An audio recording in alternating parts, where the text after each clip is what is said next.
been replaced. Morning. Morning. Sky first three. The team you're facing, the 14th, arguably one of the worst Manchester United sides ever. Are you planning to rest any players ahead of Sunday? So that's a strange question. No, of course, I'm not going to plan to rest any player because it's a big game, and I think it's, for me, I said it before the first fixture, and I can say it one more time, that they have much better players, in my opinion, than maybe the league table shows at the moment, and I think it's going to take a while maybe for Ruben Amorim to bring this out of the players. I don't know, but they will definitely go up, and they are much better than the league table shows at the moment. Against West Ham, brilliant performance. Mo Salah was incredible. Trent Alexander-Arnold was fantastic as well. 26 now. How much better do you think he can get? There's always room for improvement for every player. So Mo is 32 and he can still do things better. It's hard to say because he is on such great numbers. But just before I came in, I was checking our game against West Ham, and I saw him at halftime. Mo walking off the pitch a bit frustrated when we were 3-0 up, and I think that had to do with him missing a few chances that he's not used to missing chances. But Trent can still improve. I think I saw a bit of improvement already this season. So these players are top of the world, so there's not a lot of room for improvement anymore. But there's always a bit of improvement, and especially defensively, Trent, in my opinion, has made a step up this season. And I think in some games he was outstanding in every part of the game, but there's been sometimes a bit of an up and down as well. In other games he could have done a bit better, so it's about consistency for top players, and that is maybe where the biggest improvement for Trent is. And we've all heard about the bid from Real Madrid on Mo Trent. Have you spoken to him at all since then? I speak to every player once in a while, and that is for Trent the same. So yes, I spoke to him. Yeah. Hi Anna. Can we just check where Ibou, Konate, Joe Gomez, Conor Bradley are with their recovery, and if you're expecting to be missing anyone else this weekend?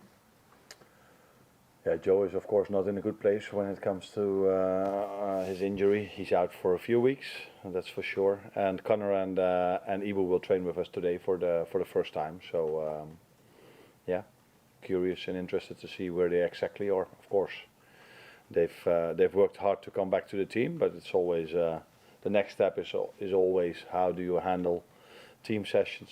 So they will train with us today, the two of them. And the rest of the squad is in good shape as well? Yeah. Of course, they still have to come in, but we trained yesterday, and I assume everybody's fit. Although we are in a period of time where some people get sick as well, but nothing heard about that yet. So hopefully everybody's ready to be part of, except for Joe Gomez, to be part of the game on Sunday. You obviously took charge of this club in different circumstances to that of Ruben Amorim at Manchester United. But can you sympathise with the pressure that he's under as a manager, also taking charge of a Premier League club for the first time?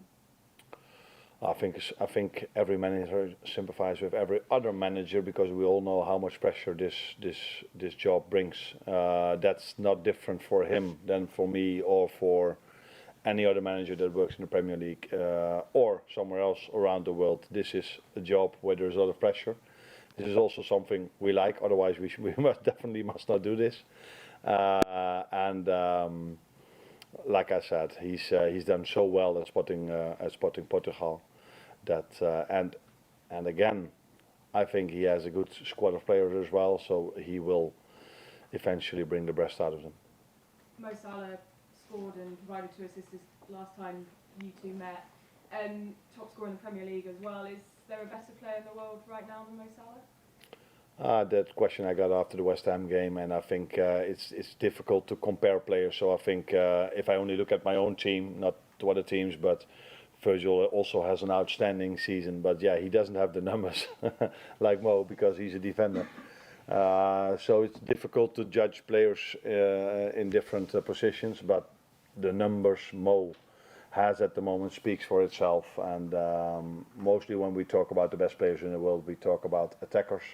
So it's been for a long time Messi and Ronaldo, where we spoke about. So then, yeah, if you then simply look at his numbers and the way he's playing, the work rate he has for the team, he's definitely a great player. Hi, Arne. The scrutiny that Premier League managers come under is incredibly intense, and when results aren't going your way, then you come in for a bit of hammer. That's happening now for Ruben Amorim and for others. How difficult, though, is it as a manager to stick to your principles when things do go wrong and you have your own ideas, and yes, you know, there's some flexibility within that, but when results go against you and you want to stay true to your principles, but how difficult is it to sort of to try and turn things around but maintain what it is that's got you to where you are? Yeah, that always depends. You can only look at the score, and then sometimes it's difficult to convince players, but you can also look at the performance. And for example, I've watched before we played Tottenham, the game Tottenham against Man United, and then when it came to performance, I think there were a lot of things they did really well. So this is what you can show to the players, but I don't think any manager in this league, because they are so experienced, they've done so well in so many clubs. They don't need my advice, but you are asking me what would I do if the performance go against you. If the results go against you, you try to focus on performance. And even though when results go your way, like it is at the moment for us, I still show the players how small the margins are. I think we were 2-1 up against Leicester, when Mo got quite a big chance in the 18-yard box of Leicester. We lost the ball, he lost the ball, counter-attack, and they were in front of Alisson. That was on 2-1, I think somewhere around the 70th minute. So margins in football when it comes to results are really small, because this is a low-scoring sport. So if you play basketball or you play tennis, then mostly the one that's best always wins the game. But in football that doesn't always happen, because it's a low-scoring sport. So these margins are really small. And then if you only focus on results, and the last 3 or 4 results for United didn't go their way. But second half performance against Newcastle was, I think, also really good for them. So there have been moments in games or longer periods in games that they've played really well. And I think these are the things you focus on as a manager if the results don't go your way. This game will mark 7 years to the day since Virgil van Dijk made his Liverpool debut, scoring the winner in a Merseyside derby, so a fabulous start. You knew a lot about him, of course, before you came here. What's enabled him to become the Rolls Royce of the defender that he is, and even as he gets older, there appear to be so few blemishes to his game, and you can count the mistakes he makes almost on the fingers of one hand. What is it about him that makes him so special?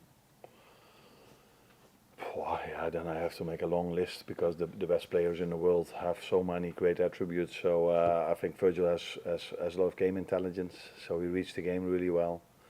He's big and strong, he's fast. I was impressed by his how he is in ball possession. So that was from the first session I did. I was, wow. This is someone, he can delay his choice, he can wait for the last moment to play a ball through the lines. So, yeah, he's a complete player, which is probably same like Mo. Otherwise, you don't belong to the best players in the world, or the best player in the world in your position.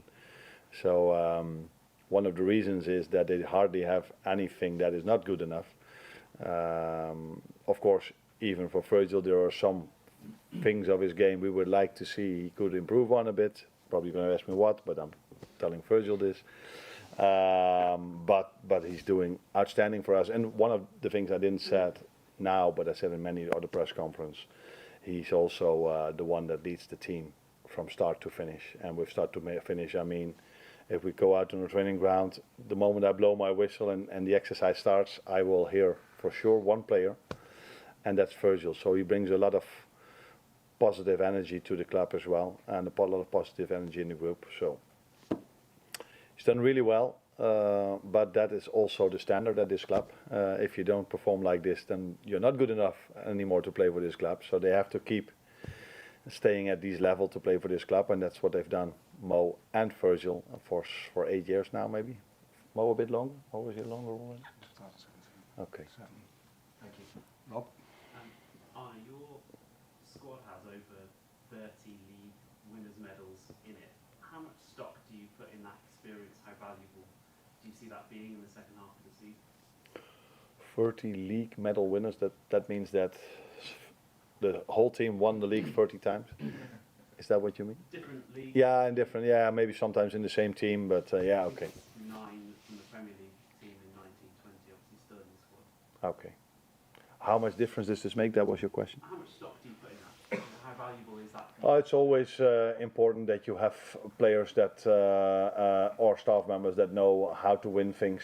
But yeah, I would be surprised if I work at a club like Liverpool. You would have told me you don't have anyone who won the league in their career, because we are here one of the best clubs in the world. So probably it's normal that there are players over here that have won many things in their career. So it is definitely helpful, but the most thing that helps us winning games is work rate and quality of the players.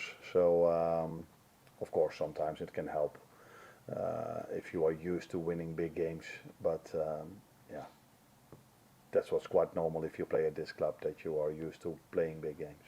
Have you maybe seen specific moments though in tough circumstances in the first half of the season where you've noticed that kind of, I suppose it goes beyond leadership, but moments where the players are taking it upon themselves to marshal themselves through situations? Yeah. Yeah. Last half hour against Newcastle, I saw players that really stepped up, a team that really stepped up, and sometimes I think Southampton was a bit the same when we were in not the League Cup game but the other one, in a difficult position. So yeah, definitely some moments, and I can come up with probably some other games, but the one that really stands out was Newcastle. I think we had a tough first half, tough first hour. And then when Trent came in, when Dominic came in, and from the ones that stayed in the team, they found another gear. And there you could see how special they are. Yeah. Carl? Just go back to your Trent conversation. What have you actually said to him in light of Bell's interest? Do you really think? Generally, not directly words, but generally, what's your thoughts to him? No, I can completely understand the question that you ask it, but I think you already know the answer.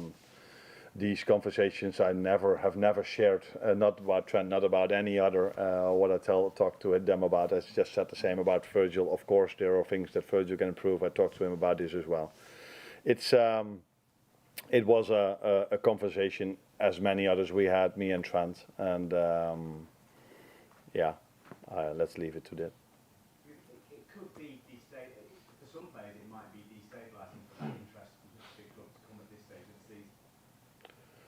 If it would destabilize players at Liverpool, if other people talk about them, then we would really have a problem, because if you play at one of the biggest clubs in the world, everybody always for 12 months long is talking about you, sometimes in relation to other clubs. That happens so many times for our players, that if that destabilizes them, then we really would have had a problem, not only now but in the past 6 months, because I think there were some talks about our players also in the last 6 months, and I don't think that they destabilized them at all. Last couple before the breakout, Lynch and then Mel. Can you say on Trent that categorically you won't let him go in January regardless of what happens with his contract? I can tell you that he's playing on Sunday. That he is. And hopefully he brings the same performances as he brought in for the last half year. Because I think everybody saw how great of a first half of a season he had, how much he is here, how much he wants to win here. Played an incredible game against West Ham. I think we all remember that pass he gave. I think it was second. We played to that side. That was the first half. First half, yeah. The pass he gave to Mo. So I see him on a training ground every day, working his ass off. So he's fully committed to us. and he will play on Sunday, if they don't tell me he's sick. But I don't expect them to. Hi Arne. Around this time last season, a struggling Manchester United side, off the back of a few home defeats, came to Anfield to face a Liverpool team looking to go top of the table. Liverpool had 34 shots that day, didn't score any of them. So what do you think is the key to making sure the dominance in the league table is reflected in the final scoreboard? Yeah, the things I've said many times. If you want to win a game, you have to outwork the opponent. Then second of all, you need a good balance in set pieces, especially in the big games against quality players. And then if that is balanced out or that is the same, then it's mostly about the quality of the players. So if you have 34 shots, then that tells me that you need maybe a bit of luck as well then sometimes during a game. But maybe it was also really well defended by United. I don't remember the game really well, so maybe they threw themselves every time in front of a ball. That's also part of winning games. And yeah, we need to be in the best possible way prepared, because every game in the Premier League is a difficult one, but especially a game where you face quality players that I think will feel, okay, this is a chance for us to make their fans proud again. So if they do the same winning at West Ham United away, the fans will like it, but it's even more important for them to win here at Anfield. And then quality players are always dangerous if they set their mind to something. So we have to be really, really, really well prepared to beat United. Jacob's next door. Thank you.